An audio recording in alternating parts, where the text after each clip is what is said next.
Secret of your life by professor Gurdeep Arora. इस किताब के द्वारा आप खुद ही घर बैठे ले पाएंगे अपने हॉरोस्कोप से संबंधित महत्वपूर्ण जानकारी। इस कुंडली में होगा आपके आने वाले 10 सालों का वर्षफल। बिना पैसे खर्च किए आप कर सकते हैं अपने ग्रहों को शांत। आपके जीवन का राज छुपा है इस कुंडली में। The secret of your life. अगर आप आज ही ये बुक ऑर्डर करते हैं तो आप पा सकते हैं 30 मिनट गुरुजी से बात करने का मौका। नमस्कार दर्शकों, मैं छवि आप सभी का स्वागत करती हूँ इस प्रोग्राम में जिसका नाम है the secret of your life. और एक बार फिर से आपकी ज़िंदगी के सीक्रेट्स के बारे में जानने के लिए हम हाजिर हैं famous astrologer professor Gurdeep Arora के साथ। जी प्रोफेसर साहब, सबसे पहले शो पर आपका बहुत बहुत स्वागत है। नमस्कार प्रोफेसर साहब, आज इस शो पर मैं बड़ी ही आम बातों के बारे में बात करना चाहूँगी जो कि हम अक्सर सुनते हैं चलते फिरते या घर में उठते बैठते या किसी शादी में जाने से पहले। आम बातें हैं, नॉर्मल वहम हो गया या हमें किसी चीज़ का भ्रम पैदा हो गया इसके बारे में। अगर हम बड़े ही अच्छे काम के लिए जा रहे हैं, बिल्ली ने रास्ता काट लिया तो हमें लग रहा है कि नहीं अब तो काम नहीं बनेगा, या पीछे से किसी ने आवाज़ दे दी तो हमें लगता है कि नहीं अब काम नहीं बनेगा। तो ये जो ऐसे बातें होती हैं, जो एक कही हुई बातें होती हैं, सुनी हुई बातें होती हैं, लेकिन इनका हमें अब तक प्रूफ नहीं मिल पा रहा। क्या ऐसे होता है? क्या आप इन सब बातों को मानते हैं? क्या ऐसा है कि ऐसा होने से हमारे ग्रह की जो पॉजिटिविटी है वो खराब हो जाती है? जी शवि जी, बहुत अच्छा पूछा आपने। पहले तो इन्होंने मेरे बारे ही पूछ लिया भी आप इन चीज़ों को मानते हैं। जी शवि जी, जो मेरा बोर्ड लगा हुआ है मॉडल टाउन गोल्ड मार्केट में, मेरे जो ऑफिस के ऊपर है, ऊपर उसके ऊपर बड़ा बड़ा लिखा हुआ है वहम भरम से सख्त परहेज। क्योंकि मैं इन चीज़ों को नहीं मानता। जितने भी पढ़े लिखी जो जनरेशन है वो इन चीज़ों को नहीं मानते, लेकिन कहा जाता है ये चीज़ होती है। आज मैं आप सबको इसके बारे में बहुत बारीकी में समझाऊंगा, क्योंकि मैं हर चीज़ अगर बारीकी में ना समझाऊं तो आपको समझ नहीं लगती। क्योंकि हमारे जो पुरखों ने क्या, बिल्ली रास्ता काट गई जी, बुरा होगा गाड़ी रोक दो 2 मिनट के लिए, अच्छा होता है। ये ऐसा हो गया, इससे ऐसा हो जाएगा, 2 मिनट रुक जाओ। नीच मार दी, नहीं जाना किसी ने, बाहर नहीं निकलना, अपशुगन हो गया, कांच का टुकड़ा। बहुत से वहम भरम हैं जो दुनिया में चलते आ रहे हैं। आजकल तो शवि जी ये हो गया कि उसने आजकल तो मैगजीन निकल रही है, अगर आपके साथ ऐसा हो जाए तो ऐसा होता है, अगर ऐसा हो जाए तो ऐसा होता है। मैं इन चीज़ों के ऊपर बैन लगाना चाहता हूं कि ये चीज़ें नहीं होनी चाहिए। क्योंकि इंसान को हर चीज़ का इलाज हो सकता है। इंसान की जो मशीनरी है, जो भीतर चलती है, जो दिन रात चलती रहती है, उसका हल हो सकता है। इंसान की जो सोच है उसका हल कभी नहीं हो सकता। जो उसके भीतर, सोच के भीतर जब वहम आ जाता है हमारे साथ ये घटित होगा, तो उसका इलाज पूरी दुनिया में नहीं है। कभी भी जिंदगी में वहम नहीं करना चाहिए। क्योंकि वहम से क्या है, मैं आपको एक छोटी सी गाथा सुनाता हूं। एक भगवान का नाम देने वाला पंडित था, वो बोलता था, ऋषि पुराने बुजुर्गों को, जो ऋषि थे उनको पंडित ही ज़्यादातर बोला जाता था। आज भी कई लोगों को पंडित ही बोला जाता है, जो एस्ट्रोलॉजर उसको भी पंडित बोल देते हैं, उसको पंडित बोला जाता था। वो पढ़ा रहा था, ऋषि कहता था पूरी दुनिया में कण कण में हर जगह पर भगवान विराजमान है। वो ये समझाता था और दिन रात भगवान के बारे में बताता था, और साथ पढ़ाई के साथ साथ। एक दफ़ा एक बड़ा ऋषि उस घर शहर में से गुजरा, और बड़े ऋषि ने जाना कि ये जो ऋषि है बहुत अच्छा पढ़ाता है, चलो मैं आज जाके पूछता हूँ इनके बच्चों से कि ये क्या सिखाता है। वो ऋषि ने उन जो बच्चों को पढ़ाता था उनसे पूछा, मुझे बताइए कि भगवान किस चीज़ में नहीं है। और ऋषि हैरान हो गया, कहता मैंने तो ये बात बताई ही नहीं, मैं तो यही बताया कि कण कण में भगवान है। एक लड़का बोला मुझे पता है। वो बोलता बैठ जा बेटा, तेरे को नहीं पता। कहता नहीं सर, मेरे को पता है गुरुजी। कहता है इसको बोलने दीजिए, बच्चा बोल रहा है तो बोलने दीजिए। कहता है बताओ बेटा, भगवान कहाँ नहीं है? वैसे तो कण कण में भगवान है, सभी ग्रंथों में बताया गया है। कहता है अगर हमारी सोच में भगवान है तो है, अगर हमारी सोच में भगवान नहीं है तो नहीं है, यही है आपका वहम। अगर आपने वहम कर लिया, दिमाग में रख लिया ये है तो है, अगर सोच लिया नहीं है तो नहीं है, पहली बात तो वहम की यहीं पर ही खत्म हो जाती है। अब आई बात, कहते हैं हमारे घर में मांस का टुकड़ा गिर गया, हमारे घर में खून के छींटे आ गए। बहुत से ऐसे वहम हैं जो मैं वर्णन करता रहूंगा। पहले मैं आपको एक छोटे से वहम के बारे में बताता हूं। शबी जी, वहम इंसान छोटी सी बात से लेकर बड़ी बड़ी बातों का बतंगड़ बना लेते हैं, फिर बात आकर खत्म होती है कि हमारे ऊपर किया कराया है। बिल्कुल। और फिर आखिर में यही बात होती है कि हम किसी अच्छे तांत्रिक के पास जाएं, अच्छे झाड़ू जो करते हैं, झाड़ फूक करते हैं, उसके पास जाएं। हमारे ऊपर भूत चुड़ैल चमड़ा है, हमारे ऊपर उसकी आत्मा आ जाती है। मेरे पास ऐसे बहुत से किस्से आते हैं। एक लड़की मेरे पास आई, मेरे पास बैठते ही मुंह के ऊपर चाटे मारने शुरू कर दिए अपने आप ही, और आंखें चमकानी बंद कर दी, और एकदम से आंखें बड़ी बड़ी बाहर निकाल ली। मैंने कहा इसको कुछ नहीं होता। इस लड़की को सबसे ज्यादा गर्मी है जिगर में, जो निकल नहीं रही। उसकी मदर को बताया, मैंने कहा कुछ नहीं हुआ, इसको बैठाइए, कोई बात डरने की नहीं, छोड़ दीजिए, छोड़ दीजिए, मारने दीजिए, मेरी तरफ देखने दीजिए। जब 2 मिनट देखने के बाद नॉर्मल हुई, मैंने कहा बेटा सच बताऊं तो इसमें तेरे में कोई भूत नहीं है, कोई प्रेत नहीं है, सिर्फ दिमाग में एक छोटी सी गर्मी है जो जिगर में रहती है, इसको निकालने की जरूरत है। उसको मैंने बताया कि ये इसका संबंध इसके जो घर वाला है उसके साथ अच्छा नहीं है। कहती बिल्कुल सही। जब वो नॉर्मल हुई, मैंने कहा सच बताओ बेटा कि तेरा घर वाला तेरे साथ कितना, कैसे रहते हो आप? कहती 6-6 महीने हो जाते हैं, हम पास ही नहीं बैठते। यही एक बड़ा कारण होता है जब कहते हैं लड़की में भूत आ गया। जब कहते हैं हमारे खून के छींटे कैसे गिरते हैं, ये भी बताता हूं आपको।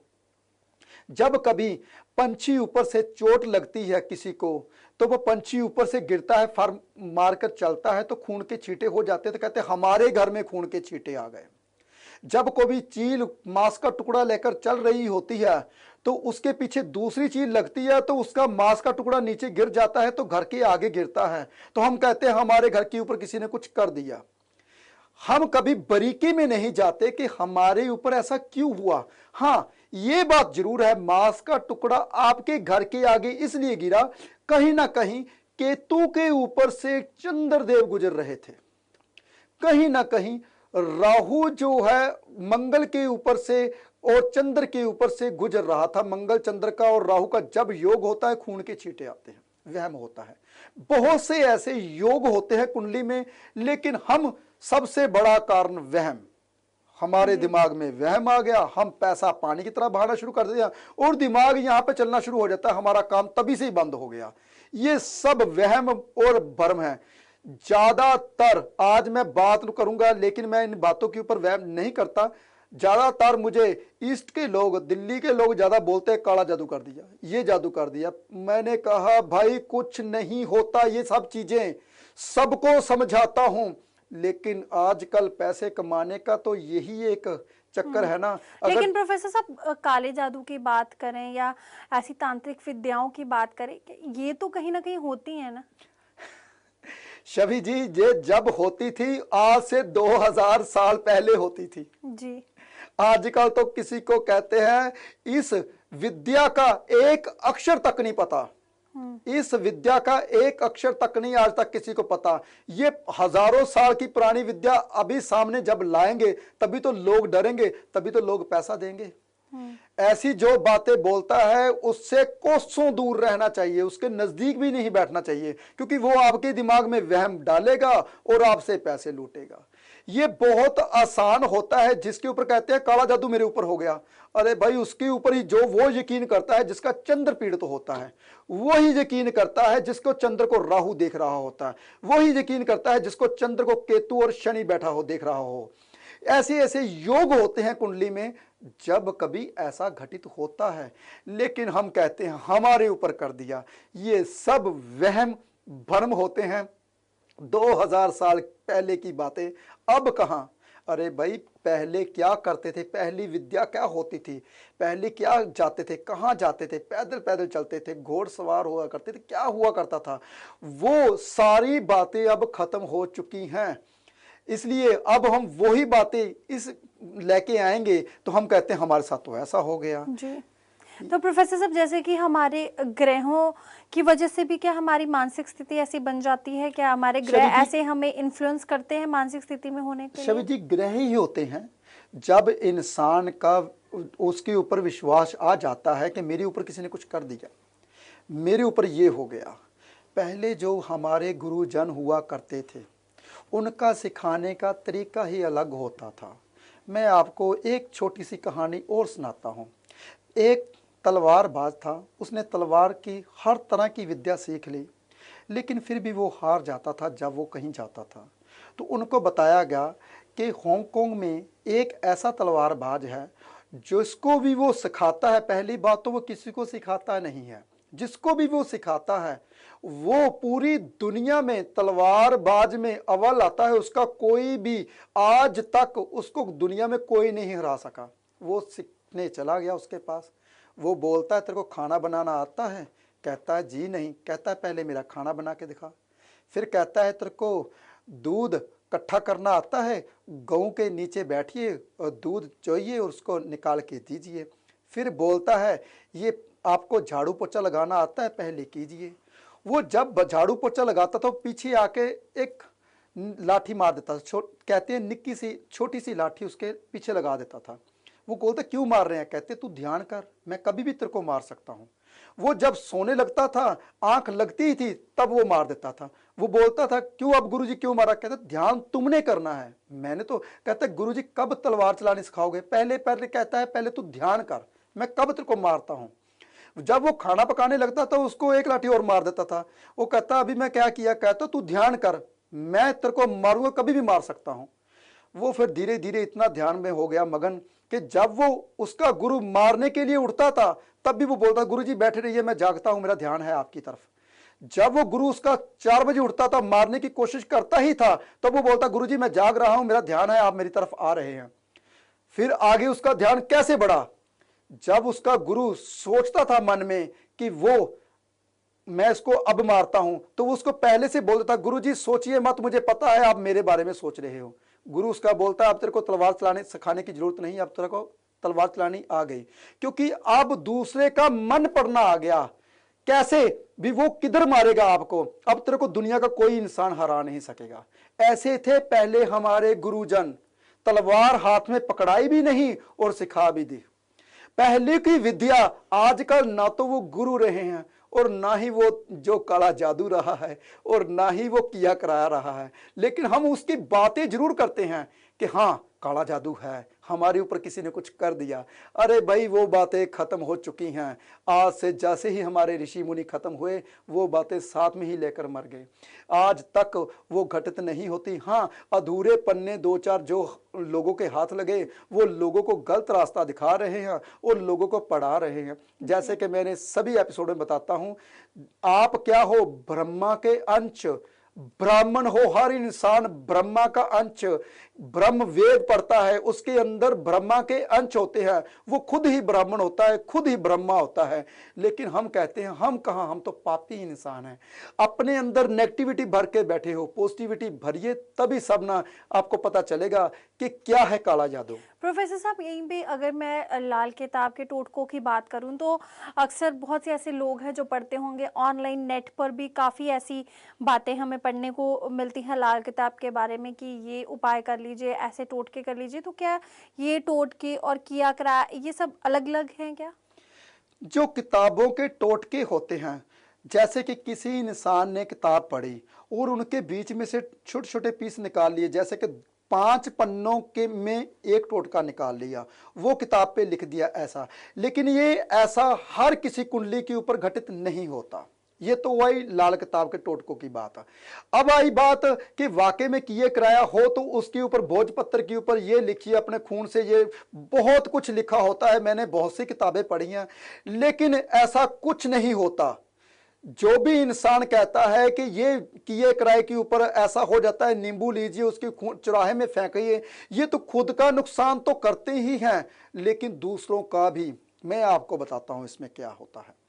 नींबू में 7 ग्रह होते हैं। गोल नींबू जैसे बुध, उसका रस शुक्र, बीज सूर्य, खटास केतु, रंग पीला गुरु। और उसको जब काट के संदूर लगा के आप चुराहे पर रखते हो या अपना खून लगाकर चुराहे पर रखते हो, 7 ग्रहों को पहले तो आपने ऐसे ही चुराहे पर रख दिया। और क्या संदूर लगाकर, संदूर किसका होता है? मंगल का। बुध को तो वैसे ही खराब कर दिया। बिजनेस आपका तभी खराब हो गया जब उसको संदूर लगाया और उसको चुराहे पे रख दिया। मैं आपको बताता हूं आप ग्रह आपके कैसे खराब होते हैं। फिर आप टोटकों की बात करते हैं, हमने टोटका किया था, हमारे तो कुछ अच्छा तो हुआ नहीं। आज वो बंदा मेरे सामने लाइए जो बंदा कहे मैं टोटका किया था मेरा अच्छा हुआ। जो बंदा ऐसे जो चौक पे चुराहे पे कोई चीजें फेंकता है उससे दूसरों का नुकसान तो होता है और खुद का 90% नुकसान होता है, दूसरों का 10% नुकसान होता है, भला तो किसी का नहीं होता। लेकिन इसीलिए कभी भी वहम भरम नहीं करना चाहिए, जो सही उपाय हैं वो करने चाहिए। सही उपाय क्या होते हैं? जिससे आपकी जन का कल्याण हो, आप किसी का भला कर रहे हो। कौन किस उससे क्या हो रहा है? क्या आप किसी का भला कर रहे हो? किसी को अनाज दे रहे हो जो किसी के मुंह में जा रहा है, किसी का पेट भर रहा है? क्या आप ऐसा पौधा लगा रहे हो कि आने वाली पीढ़ियां उसकी छाया ले रहे? क्या जीव जंतु जो पानी में है उसको पानी में जल प्रवाहित करके वो जीव जंतु आपका अनाज खा रहे हैं? हमने क्या किया? किसका भला किया? ऐसे जब चीज काट के हम चुराहे में फेंकते हैं इससे चीज का नुकसान तो होता ही है। जो उसको देखता है उसके मन में वहम आ जाता है और आपके मन में पहले से ही वहम था, अब हमारा ठीक हो जाएगा, हमने ऐसा कर दिया। आपका ठीक नहीं होगा, नुकसान होगा। वो ग्रह जो चीज आपने फेंकी, कई दफा तो मैंने देखा है लाल कपड़े में नारियल फोड़ के और नारियल को ऐसे फेंक देते हैं चुराहे में। अरे नारियल राहु होता है, सबसे ज्यादा पावरफुल राहु होता है और राहु को आप ऐसे ही फेंक देते हो चुराहे में। अगर आपने नारियल को जल प्रवाहित किया, अगर कोई जल प्रवाहित नारियल जा रहा है, नारियल को जल प्रवाहित कैसे किया जाता था मैं आपको ये पुरानी परंपरा बताता हूँ। जी बिल्कुल प्रोफेसर साहब, हमने बहुत बार देखा है कि ऐसे नारियल फेंके होते हैं इधर उधर, ऐसे छोटे छोटे टोटके किए होते हैं, तो क्या मतलब ये गलत हो गया? ऐसा कुछ शबी जी मैं बताता हूँ, नारियल जब पहले फेंका जाता था तब क्या होता था कि पहले बहुत कम अनाज हुआ करता था और पानी पीने को बहुत कम हुआ करता था। अच्छा, और जब बंदे भूखे रहते थे, जब कभी जाते थे खाने को कुछ नहीं मिलता था, जो इंसान नारियल जल प्रवाहित करते हैं वो नारियल आगे जाके जब कोई तोड़ता है उसका बीच में गिरी खाता है तो उसका पेट भरता है, उसका राहु ठीक होता है, राहु के साथ गुरु ठीक होता है, गुरु के साथ चंद्र ठीक होता है। जब कोई पानी वाला आपका फेंका हुआ नारियल कोई खाता है तो पहले ऐसा होता था। लेकिन अब कोई ना तो नारियल निकालता है, अगर निकालता है तो वो बेच देते हैं और वो दुकान के ऊपर बेचा जाता है। तो जब वो शॉपकीपर वही नारियल को फिर दोबारा से बेचा जाता है। नारियल अगर फेंकना है तो दरिया में उस जगह पर फेंकिए जिस जगह पर कोई भी जाता ना हो और वहां जाके लोग खाएं आगे पकड़कर। तब जब वो कोई इंसान तोड़ेगा तो आपकी किस्मत जो बंधी हुई है वो खुल जाती है। सही ढंग, ना तो वो सही ढंग रहे ना आप बस किए जा रहे हो। आज मैंने अभी आते आते देखा एक गाड़ी में इंसान बैठा था, उसने ऐसे ही गाड़ी में बैठे बैठे ऐसे ही फेंक दिया और पानी के बीच में, क्या पता पानी के में गिरा या नहीं गिरा। क्या आपके ऐसे ग्रह ठीक हो जाएंगे?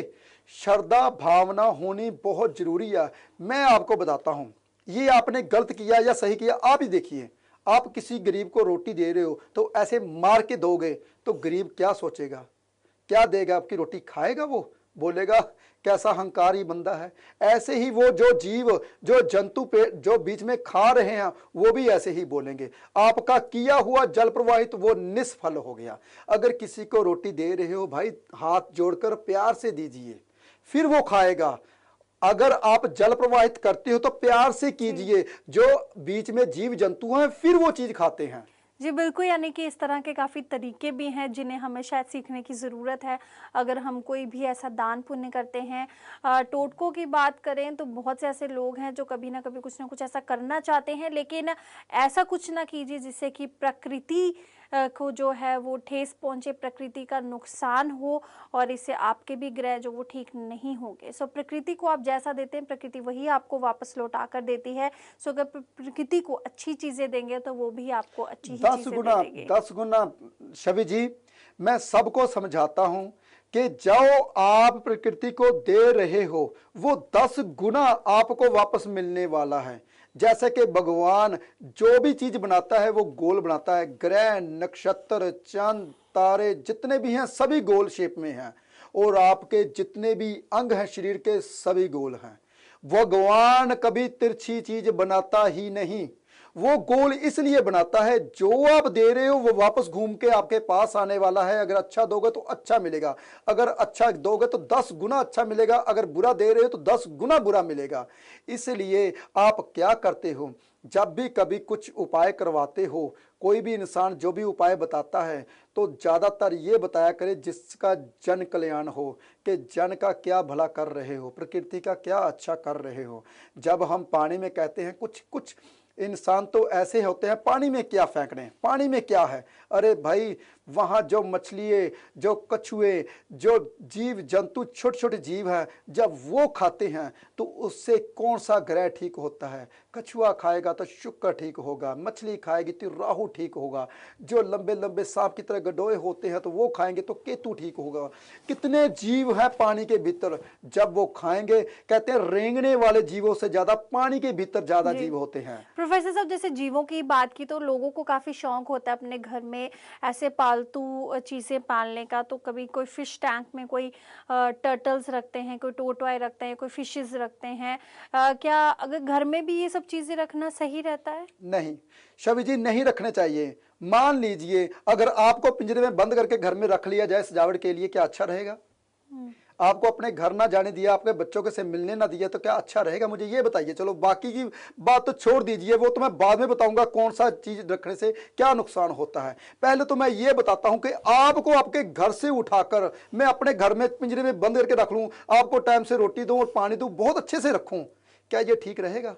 आपको बाहर जाने ना दूं, बाहर फिरने ना दूं। कौन सी प्रकृति ने, भगवान ने कौन सी नई कार निकाली है, इंसान ने कौन सी हमारी साइंस आगे बढ़ी है, अखबार पढ़ने ना दूं, क्या अच्छा रहेगा? क्या आपके लिए बताओ ना, अब अच्छा रहेगा?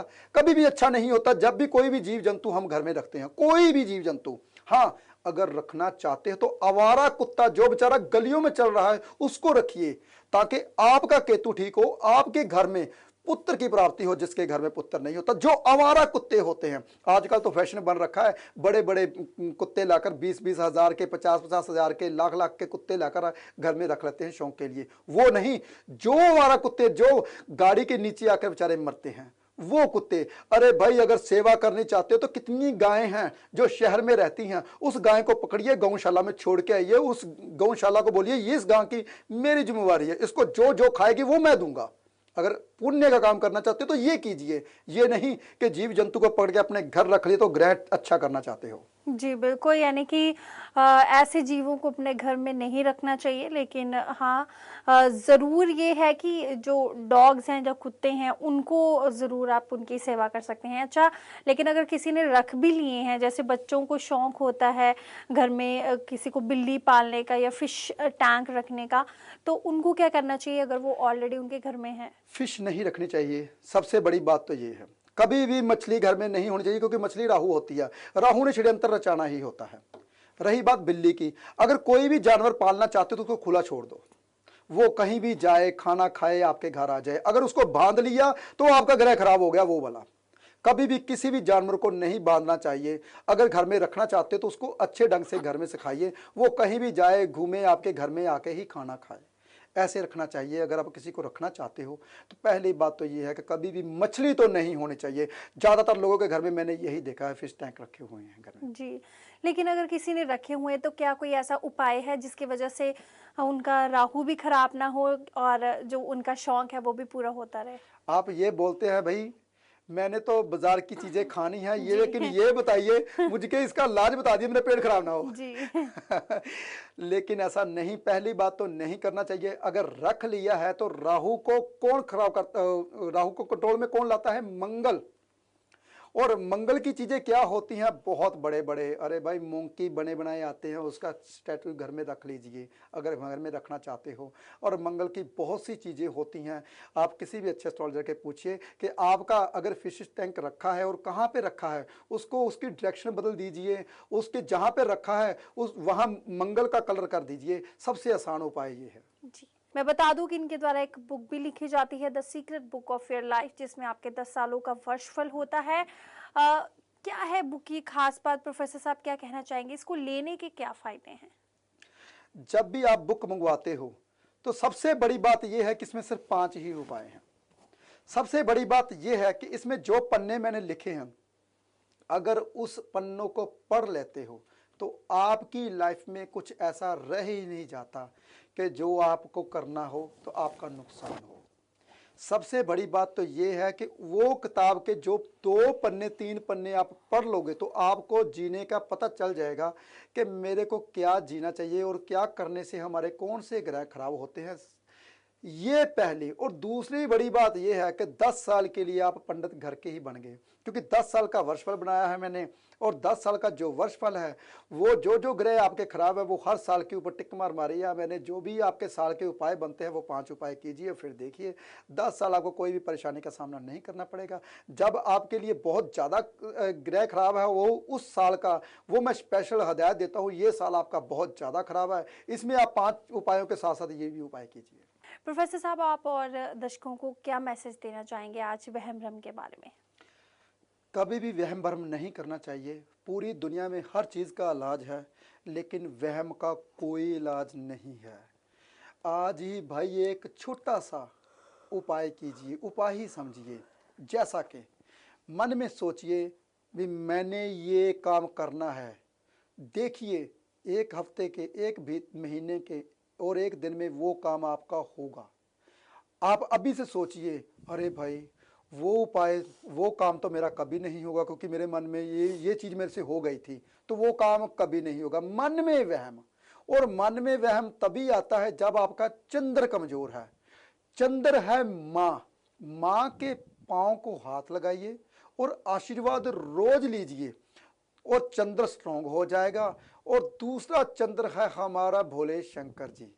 भोले शंकर जी की आराधना जरूर कीजिए ताकि आपके जो मन के वहम है वो दूर हो जाए, जो आपकी मन की शंका है वो दूर हो जाए। लेकिन जो इंसान हमारे कई धर्मों को मानते हैं, जो मंदिर नहीं जा सकते, उसके लिए एक छोटा सा उपाय, सोमवार के दिन कच्ची दूध लेकर मालिश कीजिए, फिर नहाइए। देखिए आपके जितने भी मन के वहम हैं वो दूर हो जाएंगे। जी बिल्कुल दर्शकों, इसी के साथ वक्त हो चले इजाज़त लेने का। प्रोफेसर साहब इस शो पर आने के लिए और हमें इतना सारा ज्ञान देने के लिए और हमें वहम भ्रमों से दूर रहने के लिए आपका बहुत बहुत धन्यवाद। नमस्कार दर्शकों, इसी के साथ मुझे यानी कि छवि को दीजिए इजाज़त। नमस्कार। The secret of your life by professor Gurdeep Arora. इस किताब के द्वारा आप खुद ही घर बैठे ले पाएंगे अपने हॉरोस्कोप से संबंधित महत्वपूर्ण जानकारी। इस कुंडली में होगा आपके आने वाले 10 सालों का वर्षफल। बिना पैसे खर्च किए आप कर सकते हैं अपने ग्रहों को शांत। आपके जीवन का राज छुपा है इस कुंडली में। The secret of your life. अगर आप आज ही ये बुक ऑर्डर करते हैं तो आप पा सकते हैं 30 मिनट गुरुजी से बात करने का मौका।